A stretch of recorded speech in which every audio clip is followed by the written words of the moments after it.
नमस्कार बच्चों, स्वागत है आपका मेरे चैनल में फिर से।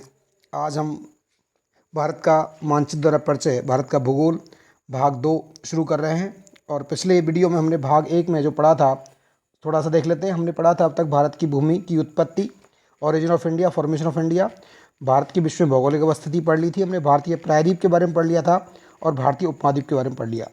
आज हम इस पार्ट 2 में जो पढ़ने जा रहे हैं वो रहेंगे, आज के कंटेंट रहेंगे भारत के विभिन्न नामों की उत्पत्ति कैसे कैसे कैसे हुई है, भारत का अक्षांशीय देशांतरीय विस्तार पढ़ेंगे, कर्क रेखा और भारत की मानक समय रेखा को पढ़ेंगे और यह देखने का प्रयास करेंगे कि किस प्रकार के प्रश्न यहाँ से पूछे जाते हैं बोर्ड एग्जाम में और कंपटीशन एग्जाम में भी। भारत का क्षेत्रफल पढ़ेंगे और भारत के पड़ोसी देशों की बात करेंगे और यदि कोशिश करेंगे कि यह भी कवर हो जाए भारत की स्थलीय और जलीय सीमा और जलीय सीमा और स्थलीय सीमा और इस पर स्थित राज्यों के बारे में। शुरू करते हैं साथियों। सबसे पहले करेंगे भारत के विभिन्न नामों की। जैसा कि हम सभी जानते हैं, हमने भारत के बहुत सारे नामों से हम अपने देश को बुलाते हैं, भारत, इंडिया, हिंदुस्तान, आर्यवर्त, जम्बूद्वीप। सभी नामों के पीछे, उत्पत्ति के पीछे कुछ ना कुछ कारण है। जैसे भारत जो नाम पड़ा वो राजा दुष्यंत और रानी शकुंतला के पुत्र भरत के नाम पे भारत का नाम पड़ा। इंडिया जो शब्द है वो ग्रीक यानी यूनानियों ने दिया। इंडस नदी, ये सिंधु नदी को इंडस नदी बोलते थे और इंडस नदी के पार के क्षेत्र को उन्होंने इंडिया कहा। हिंदुस्तान की बात करें तो हिंदुस्तान नाम दिया पर्शियन यानी ईरानियों ने और उन्होंने भी इंडस नदी को, ये ईरानी जो थे वह सिंधु नदी को सा को हा बोलते थे, यानी उन्होंने हिंदू नदी कहा और हिंदू नदी के पार के क्षेत्र को हिंदुस्तान कहा। आर्यवर्त इसलिए कहा जाता है क्योंकि आर्यों का निवास स्थान रहा है। और जम्बूद्वीप बहुत सारे पुराणों में, खासकर मुख्य रूप से मत्स्य पुराण में इसका वर्णन मिलता है। और जम्बूद्वीप का नाम जम्बूद्वीप इसलिए पड़ा क्योंकि यहाँ जामुन के वृक्षों की अधिकता रही। जम्बूद्वीप का विस्तृत वर्णन मिलता है। प्रमुख कुछ द्वीप थे, उनमें मुख्य रूप से जम्बूद्वीप केंद्र का भाग था। अभी बात करते हैं भारत के विभिन्न नामों की बात करें तो जैसा कि हमने कहा ये आपकी इंडस नदी है। इंडस नदी से इस तरफ से ईरानी और यूनानी आए, इन्होंने इस नदी को पार किया। इस नदी के पार के क्षेत्र को इंडस के स्थान पे दिया इंडिया, और इंडस नदी को ईरानी जो थे वो कहते थे सिंधु नदी को हिंदू नदी बोलते थे। तो उन्होंने इसके क्षेत्र को क्या कहा, इस तरफ के क्षेत्र को हिंदुस्तान कहा, हिंदुस्तान। ठीक है। जम्बूद्वीप है, जम्बूद्वीप का आर्यवर्त है, भारत खंड है, भारतवर्ष है। ये नाम प्रमुख रूप से कालांतर में भारत के रहे हैं। अब बात करते हैं भारत के अक्षांशीय विस्तार की। अक्षांश हम लोगों ने पढ़े हुए हैं पहले ही। यदि आप नहीं पढ़े हो तो आप मेरे चैनल पर जाकर अक्षांश और देशांतर को समझ सकते हैं। भारत के अक्षांशीय विस्तार है, मुख्य भूमि की बात करेंगे, उसके बाद हम संपूर्ण भूमि की बात करेंगे। मुख्य भूमि की बात करें तो 8 डिग्री 4 मिनट उत्तरी अक्षांश से 37 डिग्री 6 मिनट उत्तरी अक्षांश तक भारत का ऊर्ध्वाधर विस्तार है। लंबवत विस्तार जो है, अक्षांशीय विस्तार जो है वो 8 डिग्री 4 मिनट उत्तरी अक्षांश से 37 डिग्री 6 मिनट उत्तरी अक्षांश, ये भारत की मुख्य भूमि का विस्तार है जो लगभग 29 डिग्री 2 मिनट के आसपास बैठता है। संपूर्ण भूमि की बात करें, अर्थात यदि मुख्य भूमि, ये मुख्य भूमि है, ठीक है, इसके अलावा द्वीपीय समूहों को भी जोड़ लिया जाए तो भारत भूमि का विस्तार दक्षिण में 6 डिग्री 7 मिनट उत्तरी अक्षांश तक आता है। यानी 6 डिग्री 7 मिनट उत्तरी अक्षांश से 37 डिग्री 6 मिनट उत्तरी अक्षांश तक भारत का संपूर्ण विस्तार है। ठीक है। इस हिसाब से भारत का एक उत्तरतम बिंदु बनेगा जिसको इंदिरा कौल कहा जाता है। भारत का एक दक्षिणतम बिंदु बनेगा, मुख्य भूमि पर यह दक्षिणतम बिंदु होगा कन्याकुमारी। ठीक है, जैसा कि हमने कहा मुख्य भूमि यहाँ पे 8 डिग्री 4 मिनट पे, जो उत्तरतम बिंदु होगा, दक्षिणतम बिंदु होगा 8 डिग्री 4 मिनट पे, 8 डिग्री 4 मिनट पे वो क्या है, कन्याकुमारी। केप कोमोरिन नामक एक जगह है, उस स्थान पर 8 डिग्री 4 मिनट है। ठीक है। इंदिरा कौल जम्मू कश्मीर में, कौल इंदिरा कौल, ठीक है, ये कन्याकुमारी दक्षिण में और इंदिरा कौल 37 डिग्री 6 मिनट पे उत्तर में। ठीक है। अब बात करते हैं संपूर्ण भूमि की। संपूर्ण भूमि हमारा जो दक्षिणतम भाग है, जो हमने कहा था कितना था, 6 डिग्री 7 मिनट। ये 6 डिग्री 60 मिनट पे क्या है, इंदिरा पॉइंट, जो कि अंडमान निकोबार का अंतिम बिंदु है।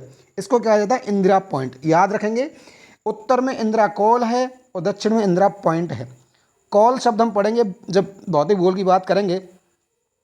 कौल का मतलब होता है एक दर्रा जैसी संरचना होती है जो पहाड़ी क्षेत्र में पाई जाती है। ठीक है। तो उत्तर में पहाड़ी क्षेत्र है तो कौल शब्द है, और दक्षिण में कोई दर्रा नहीं है तो ये पॉइंट है। तो उत्तर में इंदिरा पॉइंट और दक्षिण में उत्तर में इंदिरा कौल और दक्षिण में इंदिरा पॉइंट। ठीक है। इंदिरा पॉइंट के अन्य नाम भी हैं, पिग्मेलियन पॉइंट और पार्सन पॉइंट। क्लियर है बच्चों। उत्तरतम बिंदु इंदिरा कौल, दक्षिणतम बिंदु इंदिरा पॉइंट, मुख्य भूमि पर दक्षिणतम बिंदु कन्याकुमारी। मुख्य भूमि का विस्तार 8 डिग्री 4 मिनट से 37 डिग्री 6 मिनट, और संपूर्ण भूमि का विस्तार 6 डिग्री 7 मिनट से लेकर के और 37 डिग्री 6 मिनट। ठीक है, ये जो हमारे दक्षिणतम बिंदु है, मुख्य भूमि का दक्षिणतम बिंदु जो कन्याकुमारी में है, ये भूमध्य रेखा से, ये भूमध्य रेखा इक्वेटर, इस भूमध्य रेखा से 933 किलोमीटर दूर है। और अंडमान निकोबार का जो दक्षिणतम बिंदु है, जिसको मैं इंदिरा पॉइंट कहा है, वो 752 किलोमीटर दूर है। किससे? इक्वेटर से, यानी कि भूमध्य रेखा से। देशांतरी विस्तार की बात करते हैं। देशांतर, जैसे कि हम ये जानते हैं, देशांतर जो होते हैं वो धरातल पे, पृथ्वी पे काल्पनिक रेखाएं होती हैं जो ऊर्ध्वाधर खींची जाती हैं। भारत के देशांतरी विस्तार की बात करें तो हमने पढ़ा हुआ है, भारत पूर्वी गोलार्ध में पड़ता है, यानी ईस्टर्न हेमिस्फीयर में पड़ता है, तो सभी देशांतर रेखाएं जो होंगी वो ईस्ट होंगी। और भारत का देशांतरी विस्तार 68 डिग्री 7 मिनट ईस्ट से 97 डिग्री 25 मिनट ईस्ट तक होता है। 68 डिग्री 7 मिनट से 97 डिग्री 25 मिनट तक। ठीक है, पूरब से पश्चिम तक। पूरब में गुजरात, पश्चिम में अरुणाचल प्रदेश। आगे हम पढ़ेंगे इस चीज़ को। पूर्व से पश्चिम विस्तार है 2933 किलोमीटर, और यहीं जो उत्तर से दक्षिण विस्तार है कितना है? 3214 किलोमीटर। ठीक है बच्चों, चलो और देखते हैं एक बार को, दोनों चीज़ों को एक साथ देखने का प्रयास करते हैं। ठीक है, उत्तर से दक्षिण लंबाई कितनी हो गई? 3214। पूर्व से पश्चिम लंबाई कितनी हो गई? 2933। ये भारत का विस्तार है। हमने उत्तर दक्षिण बिंदु देख लिए थे, पूर्व पश्चिम बिंदु देख लेते हैं। भारत का पूर्वतम बिंदु है, पश्चिमतम बिंदु है गोरमुथा, और पूर्वतम बिंदु क्या है? किबुथु, अरुणाचल प्रदेश का किबुथु। भारत का सबसे ईस्टर्न पॉइंट है किबुथु, और भारत का सबसे वेस्टर्न पॉइंट है गोरमाथा। लेकिन हमने कहा दोनों ही कौन से गोलार्ध में? दोनों ही बिंदु कौन से गोलार्ध में? दोनों ही बिंदु ईस्टर्न गोलार्ध में। तो देशांतर गिने जाएंगे 97 डिग्री 25 मिनट ईस्ट होगा, और ये क्या होगा बच्चों? ये होगा हमारा 68 degree 7 minute east. Okay, clear है। नेक्स्ट हम बात करते हैं, ये जो देशांतरीय विस्तार है, इस विस्तार के अर्थ, चूंकि ये विस्तार 29 डिग्री 18 मिनट के आसपास पड़ता है, और हमने समय काल की जब गणना की थी कि 1 डिग्री जो होता है, 1 डिग्री जो होता है वो 4 मिनट को रिप्रेजेंट करता है, अर्थात 29 डिग्री 18 मिनट जो होगा, 29 डिग्री 18 मिनट, यह कुल मिलाकर के 1 घंटे 57 मिनट 12 सेकंड का समय कंज्यूम करेगा।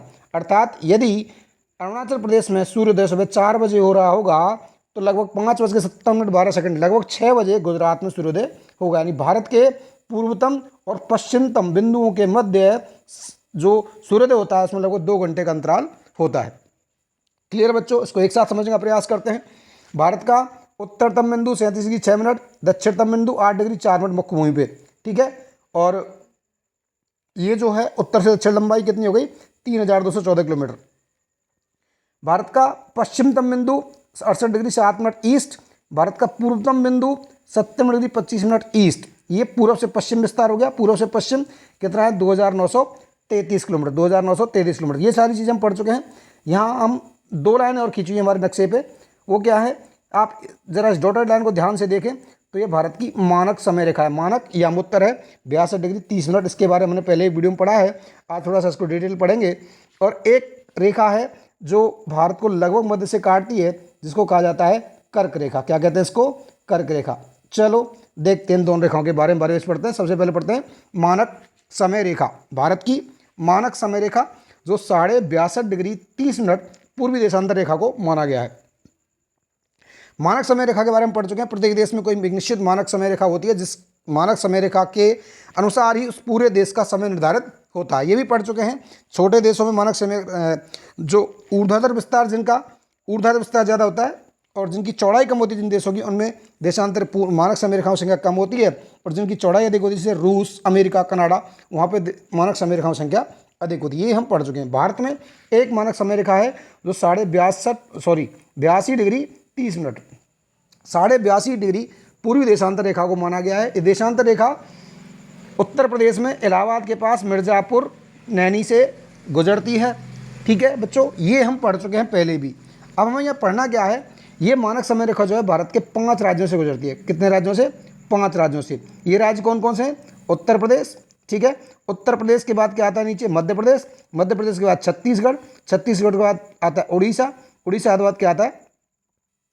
आंध्र प्रदेश। कौन क्या आता है? आंध्र प्रदेश। इसके लिए एक छोटा सा ट्रिक बनाया गया है, यूपी छोड़ एमपी आ। UP for Uttar Pradesh, CH मतलब Chhattisgarh, O for Orissa, MP for Madhya Pradesh और A फॉर आंध्र प्रदेश। मैं पहले भी कह चुका हूँ आपसे, ट्रिक का इस्तेमाल करने से बचें। यदि फिर भी आपको अच्छा लगता है तो आप ट्रिक का इस्तेमाल कर सकते हैं। मैं इन्हें विश्वास नहीं करता हूँ, फिर भी यदि आप चाहते हैं ट्रिक बने तो ट्रिक मैं प्रयास कर रहा हूँ ट्रिक बनाने का, लेकिन आप नक्शे को अपने दिमाग में बिठाएं। जैसे ही भारत की बात है, आपका नक्शा आपके दिमाग में होना चाहिए। तो भारत की मानक समय रेखा जो होती है वो 5 राज्यों से गुजरती है। उत्तर प्रदेश, मध्य प्रदेश, छत्तीसगढ़, उड़ीसा और आंध्र प्रदेश, इन 5 राज्यों से मानक समय रेखा गुजरती है। अब भारत की जो मानक समय रेखा है वो कितनी बताई हमने, 82.5 degree, 82.5 degree east, 82.5 degree east. ठीक है, हमने ये भी पढ़ा है कि ईस्ट में समय आगे चलता है और वेस्ट में समय पीछे चलता है। 82.5 डिग्री ईस्ट का मतलब हुआ कि जो 0 डिग्री रेखा है, ग्रीनविच मीन टाइम है, उससे हम 82.5 डिग्री आगे हैं। 1 डिग्री का समय 4 मिनट लेता है, तो 82.5 डिग्री का जो समय होगा वो कितना होगा, 5 घंटे 30 मिनट का होगा। अर्थात हम इंग्लैंड में स्थित ग्रीनविच शहर से 5 घंटे 30 मिनट आगे हैं। यानी भारत का समय ग्रीनविच मीन टाइम से जीएमटी से कितना आगे है, +5.30, 5 घंटे 30 मिनट आगे है हमारा देश। ओके, नेक्स्ट हम बात करते हैं कर्क रेखा की। इसकी बात करेंगे कर्क रेखा की।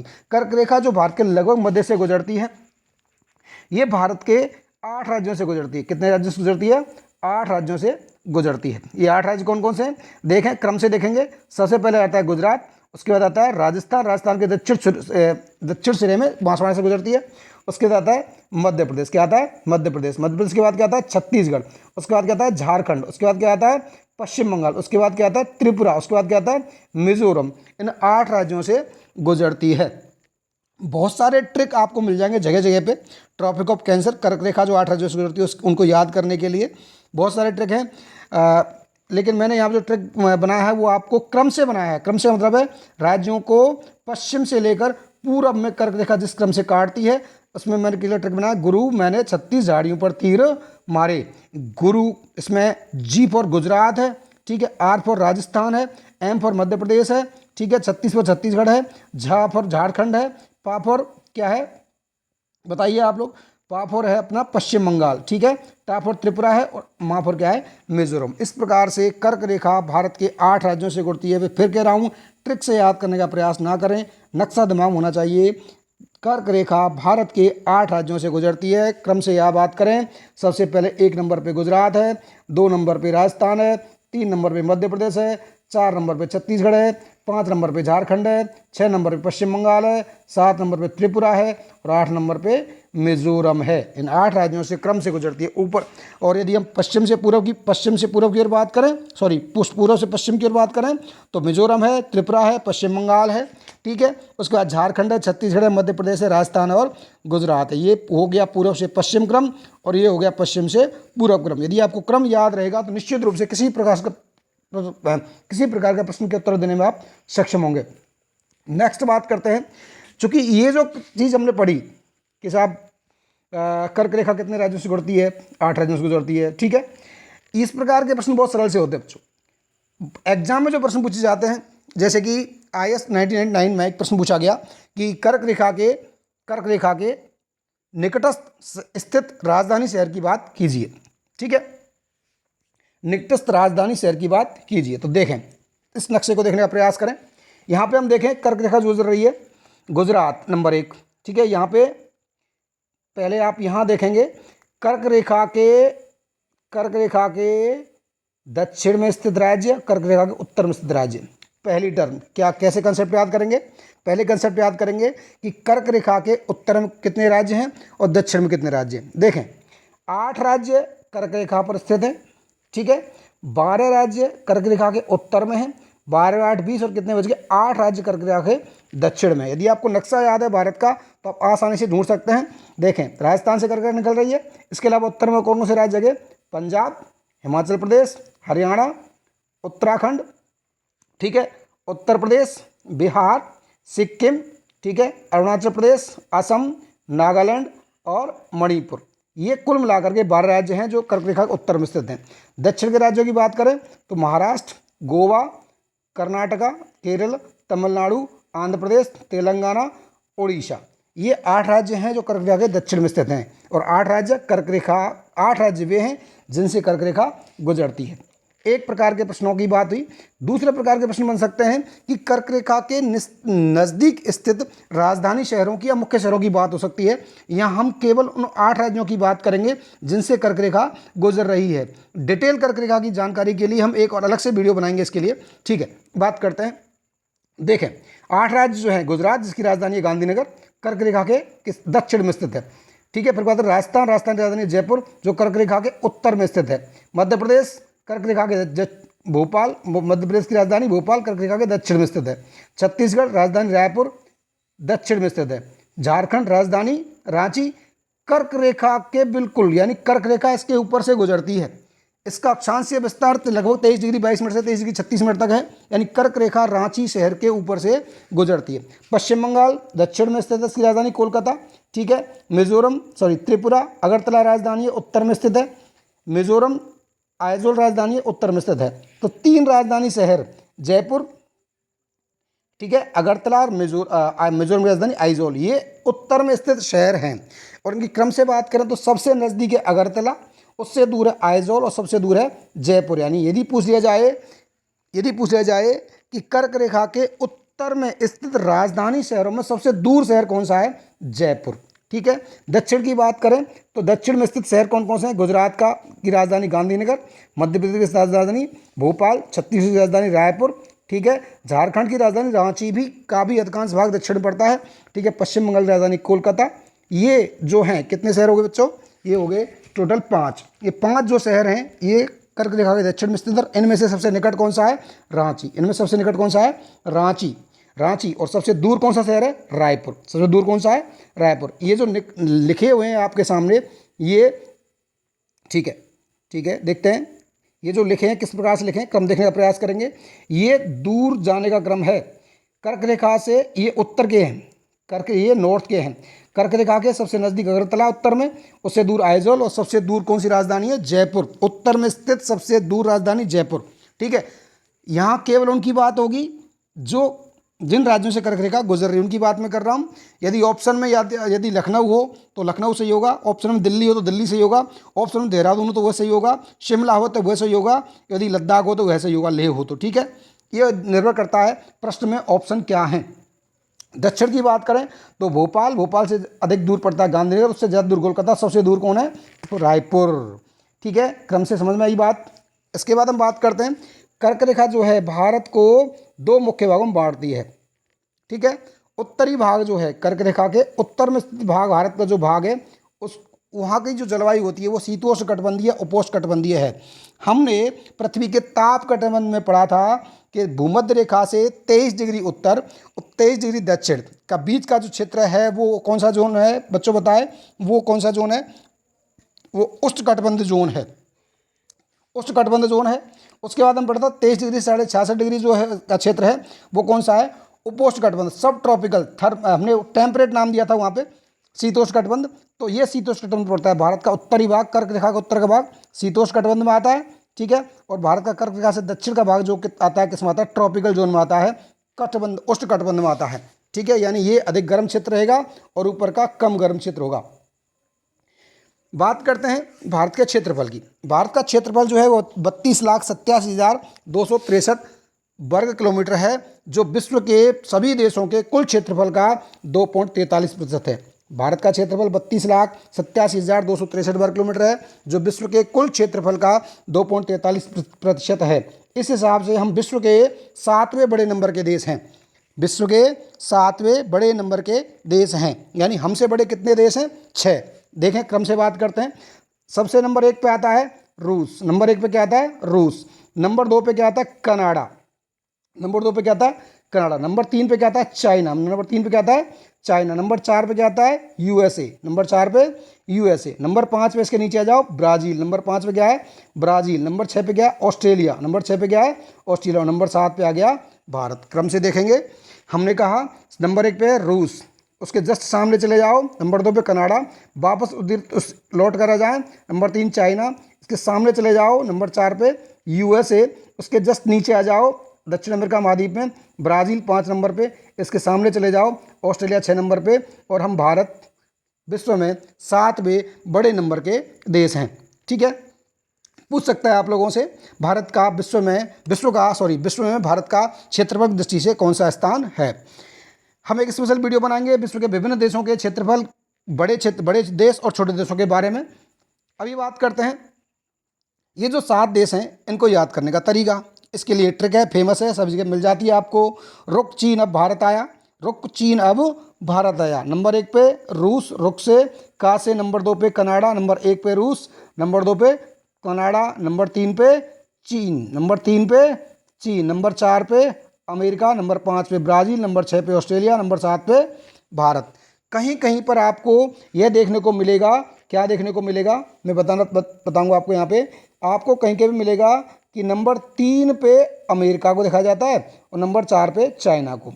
ऐसा क्यों होता है बच्चों? ऐसा होता ही है क्योंकि जब नंबर 3 पे यूएसए को दिखाते हैं, उसके पीछे कार्ड होता है कि यूएसए के आसपास की जो उसकी वाटर बॉडी जो है, उसके आसपास का जलीय क्षेत्रफल भी है, उसको भी इंक्लूड कर लिया जाता है। और यहाँ केवल स्थलीय क्षेत्रफल की बात हो रही है। उस हिसाब से चीन ही कौन से नंबर पर आता है? चीन ही तीसरे नंबर पर आता है। चीन ही 3 नंबर पर, 4 नंबर पर क्या है? यूएसए। ठीक है, अब बात करते हैं भारत के लैंड और वाटर फ्रंटियर्स की, तटीय और जलीय सीमाओं की, तटीय और स्थलीय सीमाओं की। ठीक है, पहले बात करेंगे स्थलीय सीमा। स्थलीय सीमा, भारत की कुल स्थलीय सीमा की लंबाई है 15,106 किलोमीटर, जो गुजरात से प्रारंभ होती है और उत्तर में विभिन्न राज्यों से होते हुए ये पश्चिम बंगाल तक आती है। इसकी लंबाई 15,106.7 किलोमीटर है। यदि कहीं आपको लिखा मिलता है 15,200 तो वह गलत है। फिर भी ये कहूँगा, यदि एनसीईआरटी किताब कहती है 15,200 है तो आप एनसीईआरटी की बात माने, क्योंकि जब एग्जाम का रिजल्ट आता है तो एनसीईआरटी को आधार माना जाता है। वास्तविक रूप से देखा जाए तो 15,106.7 किलोमीटर है। मैं इस पूरे लंबाई को आपको प्रत्येक राज्य के अनुसार जोड़ करके मैं आपको समझा दूंगा कैसे कैसे है। ठीक है, उसके बाद बात करते हैं तटीय सीमा की। तटीय सीमा है 7,516.6 किलोमीटर, 7,516 किलोमीटर है। इसमें से जो भारत के स्थल भाग के राज्य हैं, मुख्य भूमि के जो राज्य हैं, इसकी लंबाई है 5,422.6 किलोमीटर। कहीं कहीं पे आपको 6100 किलोमीटर लिखा मिलेगा, वो गलत है, 5,422.6 किलोमीटर। और द्वीपीय जो तट हैं उनकी लंबाई है 2,094 किलोमीटर। तो कुल मिलाकर के 7,516.6 किलोमीटर तटीय सीमा है भारत की। इस प्रकार से भारत की कुल जो सीमा है वह 22,623.3 किलोमीटर होती है। ठीक है, अब बात करेंगे international borders of India, Bharat के अंतर्राष्ट्रीय सीमाओं की बात करेंगे। भारत की अंतर्राष्ट्रीय सीमा कितने देशों से मिलती है, बारी बारी देखते चलेंगे हम लोग। पहले स्थलीय सीमा की बात होगी। स्थलीय सीमा में सबसे पहले आता है पाकिस्तान। ठीक है, जो 3,323 किलोमीटर स्थित है। ये लंबाई है इसकी 3,333 किलोमीटर, 3,323 किलोमीटर। ठीक है, नंबर 1 पाकिस्तान। उसके बाद नंबर 2 पे है अफगानिस्तान, यहाँ पे 106 किलोमीटर। नंबर 3 पे है चाइना, 3,488 किलोमीटर। चाइना का बॉर्डर यहाँ से लेकर यहाँ तक है, फिर पीछे नेपाल आता है, फिर यहाँ से थोड़ा सा यहाँ पे है सिक्किम के पास, उसके बाद अरुणाचल के पास है। तो 3,488 किलोमीटर। उसके बाद आता है नेपाल 1,751 किलोमीटर। फिर बीच में आता है भूटान, यहाँ पे ये रहा भूटान 699 किलोमीटर। उसके बाद आता है म्यांमार 1,643 किलोमीटर। उसके बाद आता है बांग्लादेश 4,096.7 किलोमीटर। इस प्रकार हमारी स्थलीय सीमा 8 पड़ोसी देशों के साथ लगती है। 8 पड़ोसी देश, एक बार फिर से देख लें नक्शे में। पाकिस्तान के साथ 3,323, अफगानिस्तान के साथ 106 यहाँ पे है। ठीक है, चाइना के साथ 3,488, नेपाल के साथ 1751 सॉरी, भूटान के साथ 699। ठीक है, म्यांमार के साथ 1,643 और बांग्लादेश के साथ 4,096 किलोमीटर। क्लियर बच्चों? देखें सभी देशों के साथ, बांग्लादेश के साथ 4,096, आप इसका स्क्रीनशॉट ले सकते हैं, याद करने में आसानी होगी। बांग्लादेश के साथ 4,096.7 किलोमीटर है। ठीक है, यहाँ पर सुरक्षा बल भी दे रखे हैं। इस सीमा रेखा को रेड क्लिप कहा जाता है और इसकी सुरक्षा करती है बीएसएफ। इस सीमा पर राज्य हैं असम, मेघालय, त्रिपुरा, मिजोरम, पश्चिम बंगाल।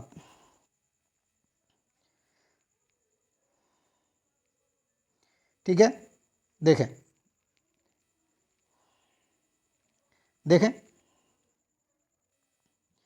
बांग्लादेश है, राज्य देख लो पश्चिम बंगाल। ठीक है, पश्चिम बंगाल। और इस तरफ देखो आसाम ये रहा, मेघालय ये रहा। ठीक है, और कौन सा है? त्रिपुरा। ठीक है, असम, मेघालय, त्रिपुरा, मिजोरम, पश्चिम बंगाल। उसके बाद चीन के साथ जो रेखा है उसको मैकमोहन रेखा कहा जाता है और एलएसी भी कहा जाता है। एलएसी वह भाग है, एलएसी वह भाग है जो चीन से युद्ध के पश्चात भारत का वह हिस्सा जो जिस पर चीन ने कब्जा किया हुआ है, उसके बाद जो वर्तमान सीमा रेखा है इसको कहा जाता है line of actual control, LOC.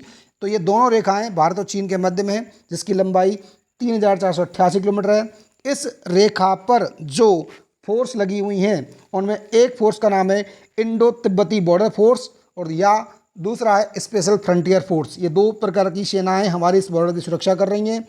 यहाँ पर स्थित राज्य हैं इस रेखा पर अरुणाचल प्रदेश, सिक्किम, उत्तराखंड, हिमाचल प्रदेश और दो हमारे, एक हमारा क्या है यहाँ पे यूनियन टेरिटरी है। देखें भाई, बारी बारी से देखें चीन के साथ किस किससे बॉर्डर लग रहा है हमारा। तो इस नक्शे को ध्यान से देखेंगे, चीन यहाँ से शुरू हो रहा है तो लद्दाख आ गया, ये क्या है एक यूनियन टेरिटरी है, एकमात्र यूनियन टेरिटरी दो यूनियन टेरिटरी से हमारे रेखाएं बनाती हैं, एक पाकिस्तान से बनाई उसकी बात करेंगे। एक लद्दाख जिसकी अंतर्राष्ट्रीय सीमा रेखा सबसे लंबी है। उसके बाद राज्यों की बात करें, हिमाचल प्रदेश यहाँ पे आ गया, उत्तराखंड आ गया, ठीक है, यहाँ पे सिक्किम आ गया, यहाँ पे अरुणाचल प्रदेश आ गया, ठीक है। ठीक है बच्चों, क्लियर है बात। देखें कौन कौन से राज्य हैं, अरुणाचल प्रदेश, सिक्किम, उत्तराखंड, हिमाचल प्रदेश, ठीक है, और J&K नहीं है, सॉरी। उसके बाद बात करें पाकिस्तान की, पाकिस्तान के साथ जो रेखा है उसका नाम है रेड क्लिफ। पाकिस्तान साथ ही एक और रेखा LOC, नाम सुना होगा आपने, लाइन ऑफ कंट्रोल। एक और सीमा रेखा है AGPL, actual ground positioning line. और इन तीनों रेखाओं की कुल लंबाई है 3323। हालांकि 3323 किलोमीटर लंबाई रेड क्लिफ लाइन की है। यहाँ पर जो सेना लगी हुई है सुरक्षा के लिए BSF है। और इस बॉर्डर पे जो राज्य टच करते हैं इस अंतर्राष्ट्रीय सीमा रेखा के पास जो राज्य स्थित हैं वह है गुजरात, राजस्थान, पंजाब और केंद्र शासित प्रदेश है J&K। इसको देख लेते हैं बारी बारी से। यहाँ गुजरात में वैसे देखा जाए तो पाकिस्तान के साथ जो सीमा रेखा लगती है, इस सीमा रेखा के कई नाम हैं बच्चों। एक सीमा रेखा नहीं है कि हमने दो नहीं है, तीन नहीं है, पूरी 5 सीमा रेखाएं हैं। सबसे पहले पड़ती है सर क्रीक, गुजरात से जहाँ से टच होता है क्षेत्र, उसका नाम है सर क्रीक, ठीक है। उसके बाद सर क्रीक के बाद आता है ये जो सीधी रेखा है, ये जो सीधी रेखा है यहाँ पे, ये 24 डिग्री चैनल, क्या कहलाता है 24 डिग्री, ठीक है, 24 डिग्री पैरेलल लाइन। उसके बाद राजस्थान से लेकर के और यहाँ पे माधोपुर नामक स्थान है, कौन सा स्थान है, माधोपुर, यहाँ तक जो लाइन है ये है रेड क्लिफ। ये क्या है, रेड क्लिफ। उसके बाद इस प्रकार से पाकिस्तान ने भारत के हिस्से पर कब्जा किया हुआ है, यहाँ तक ये लाइन है। इसको आप यहाँ देखने का प्रयास करें, ये ठीक है, ये माधोपुर है, ठीक है, माधोपुर तक जो लाइन, इसका नाम है क्या नाम है बच्चों, इसका नाम है यहाँ पे इसका नाम है क्या, रेड क्लिफ लाइन, ठीक है, रेड क्लिफ से। और ये देखो उसके पश्चात ये जो लाइन है ये आप देख पा रहे हैं, ये है LOC। कहाँ तक है, पहाड़ी है, एक चोटी है, उसका नाम है NJ9842। यहाँ तक इस रेखा को LOC कहा जाता है। और LOC के बाद यहाँ पर ये NJ9842 तक ये LAC है। और LAC के बाद एक रेखा है, कौन सी, ये रेखा है, इसको कहते हैं AGPL, ठीक है। भारत के अनुसार ये रेखा NJ9842 से इंदिरा कॉल तक जाती है, भारत के उत्तरतम बिंदु तक। भारत इस रेखा पर यहाँ क्लेम करता है, जबकि पाकिस्तान क्या कहता है कि ये रेखा NJ9842 से और कहाँ तक जाती है, कारकोरम पास तक जाती है। पाकिस्तान इस एरिया पर भी अपना कब्जा दर्ज करता है, कहता है, इसको सियाचिन ग्लेशियर कहते हैं। और ये सक्षम वैली तक ये क्षेत्र जाता है, ठीक है। लेकिन हमने कहा इस रेखा का नाम क्या है, एक्चुअल ग्राउंड पोजिशनिंग लाइन, वास्तविक नियंत्रण रेखा, ठीक है। भारत ने यहाँ पे इस पूरे क्षेत्र पे अपना कब्जा किया हुआ है, अर्थात भारत की तरफ से यह रेखा NJ9842 से और इंदिरा कॉल तक जाती है। क्लियर है बच्चों, ठीक है। उसके बाद करते हैं नेपाल। तो नेपाल के साथ इस रेखा को कहा जाता है रेड क्लिफ, भारत नेपाल सीमांत रेखा या सुगौली, ठीक है, सुगौली संधि के नाम से जाता है। 1751 किलोमीटर लंबी है। यहाँ पे बीएसएफ सुरक्षा करता है। राज्य हैं उत्तराखंड, उत्तर प्रदेश, बिहार, पश्चिम बंगाल, सिक्किम। देख लेते हैं सबको बारी बारी से, ठीक है, देख लेते हैं। ये नेपाल है, देखो उत्तराखंड ये रहा, ठीक है, उत्तर प्रदेश ये रहा, बिहार ये रहा और सिक्किम ये रहा, और पश्चिम बंगाल, ठीक है, पश्चिम बंगाल का थोड़ा सा हिस्सा भी यहाँ पे लगता है। उसके बाद है म्यांमार, इंडो बर्मा बैरियर्स को कहा जाता है, 1643 किलोमीटर लंबी है। असम राइफल्स या इंडियन आर्मी यहाँ पे सीमा की सुरक्षा करती है। यहाँ पे राज्य हैं अरुणाचल प्रदेश, नागालैंड, मिजोरम और मणिपुर, ठीक है। देखें म्यांमार कहाँ शुरू होता है, यहाँ शुरू होता है म्यांमार, ये पूरी रेखा म्यांमार से लगती है। ये अरुणाचल प्रदेश है, ये नागालैंड है, ये मणिपुर है, ये मिजोरम है। उसके बाद आ जाता है बांग्लादेश, ये बांग्लादेश है, 4096 किलोमीटर है। रेड क्लिफ लाइन पहले ही बता चुका हूँ मैं आपको। त्रिपुरा, आसाम, मेघालय, ऊपर पश्चिम बंगाल, ये राज्य यहाँ पे पड़ते हैं। क्लियर है बच्चों? ये अच्छा, इस भूटान रह गया बीच में। भूटान 699 किलोमीटर है, इसको इंडो भूटान बॉर्डर करते हैं। सीमा एसएसबी सशस्त्र सेना बल इसकी सुरक्षा करता है। सिक्किम, पश्चिम बंगाल, असम, अरुणाचल प्रदेश इस सीमा पर लगते हैं। भूटान ढूंढ लेते हैं, कहाँ पे भूटान, देखें भूटान ये पे, ये रहा भूटान, देखो इस तरफ इसका सिक्किम है, ये रहा, ठीक है, नीचे पश्चिम बंगाल है, इस तरफ असम है और इस तरफ क्या है, अरुणाचल प्रदेश। ये 4 राज्य भूटान की सीमा से लगते हैं। फिर बात करते हैं अफगानिस्तान की। यहाँ पे अफगानिस्तान है, ये अफगानिस्तान है, डूरंट रेखा कहते हैं इसको। और यहाँ जम्मू कश्मीर का भाग, अब वर्तमान में लद्दाख, यूनियन टेरिटरी हमारे लद्दाख का भाग इससे टच होता है। क्लियर है बच्चों? ये हुए हमारे बॉर्डर, और बॉर्डर पे स्थित 16 राज्य कौन कौन से देख लो आप लोग, ठीक है। ये 7 सिस्टर प्लस सिक्किम, 7 सिस्टर कौन कौन से, अरुणाचल प्रदेश, असम, मेघालय, त्रिपुरा, मिजोरम, मणिपुर, नागालैंड, ये 7 सिस्टर्स हैं, प्लस में 8 बांग्लादेश, 8 राज्य हुए। उसके बाद पश्चिम बंगाल, बिहार, उत्तर प्रदेश, उत्तराखंड, हिमाचल प्रदेश, पंजाब, राजस्थान और गुजरात, ये टोटल 16 राज्य अंतर्राष्ट्रीय सीमा पर स्थित हैं, और 2 केंद्र शासित प्रदेश इस सीमा रेखा पर स्थित हैं, जम्मू एंड कश्मीर। क्लियर है बच्चों? इस तली सीमा पर ये राज्य हैं, इनकी लंबाई दे रखी है। गुजरात 508 किलोमीटर पाकिस्तान साथ रेखा बनाता है। राजस्थान 1037 पाकिस्तान साथ रेखा बनाता है। पंजाब 533 किलोमीटर 53 किलोमीटर पाकिस्तान के साथ। हिमाचल प्रदेश 200 किलोमीटर चाइना के साथ। उत्तराखंड चाइना और नेपाल के साथ 345 किलोमीटर। उत्तर प्रदेश नेपाल के साथ 579 किलोमीटर। बिहार नेपाल के साथ 729 किलोमीटर। पश्चिम बंगाल 3 देशों के साथ सीमा बनाता है, नेपाल, भूटान, बांग्लादेश के साथ 2509 किलोमीटर। सिक्किम 351 किलोमीटर रेखा बनाता है, नेपाल, चाइना, भूटान के साथ। सिक्किम। आसाम 533 किलोमीटर 533.30 किलोमीटर की रेखा है, भूटान, बांग्लादेश के साथ। अरुणाचल प्रदेश की सीमा रेखा भी 3 देशों से मिलती है, भूटान, चाइना और म्यांमार के साथ 1863 किलोमीटर। नागालैंड केवल म्यांमार के साथ साझा करता है 125 किलोमीटर। मणिपुर केवल म्यांमार के साथ 398 किलोमीटर। मिजोरम बांग्लादेश और म्यांमार के साथ 722 किलोमीटर। त्रिपुरा 3 ओर से बांग्लादेश से घिरा हुआ है, 856 किलोमीटर। मेघालय केवल बांग्लादेश से सीमा रेखा बनाता है, क्योंकि वो 4 और 3 तरफ से आसाम से घिरा हुआ है, 445 किलोमीटर। इस प्रकार ये जो आंकड़े आपके सामने दिए हुए हैं, इनमें महत्वपूर्ण चीज़ क्या है, इन्हें महत्वपूर्ण चीज़ प्रश्न बनती है, कभी कभी महत्वपूर्ण चीज़ बनती है। देखें पश्चिम बंगाल कितने देश सीमा बनाता है, 3 देशों से, Nepal, Bhutan, Bangladesh. Sikkim Nepal, China, Bhutan. Arunachal Pradesh Bhutan, China, Myanmar. Bhutan, China, Myanmar. प्रश्न बन जाता है कि इनमें से कौन से राज्य ऐसे हैं जो 3 देशों के साथ सीमाएं बनाते हैं, कौन कौन से? पश्चिम बंगाल, सिक्किम और अरुणाचल प्रदेश। अब बात आती है सबसे लंबी सीमा रेखा की, तो आपके सामने लिस्ट दे रखी है, आप आसानी से ढूंढ के पता लगा सकते हैं, ठीक है। सबसे बड़ी सीमा रेखा किसकी है? देखो सबसे बड़ी सीमा रेखा है पश्चिम बंगाल, 2509 किलोमीटर अंतर्राष्ट्रीय सीमा रेखा सबसे लंबी पश्चिम बंगाल की। उसके बाद किसकी सीमा रेखा सबसे लंबी? उसके बाद है अरुणाचल प्रदेश, 1863 किलोमीटर। 1863 किलोमीटर सीमा रेखा है पश्चिम बंगाल अरुणाचल प्रदेश की। ठीक है बच्चों, आज के वीडियो में इतना ही। नेक्स्ट हम बात करेंगे अगले भाग में तटीय सीमा और तटीय सीमा पर स्थित राज्यों की, भारत के द्वीप और उनकी स्थिति की, भारत के राज्य और केंद्र शासित प्रदेशों की। भारत की संपूर्ण जानकारी के लिए मेरे चैनल को सब्सक्राइब कीजिए, बने रहिए मेरे साथ। धन्यवाद। जय हिंद, जय भारत।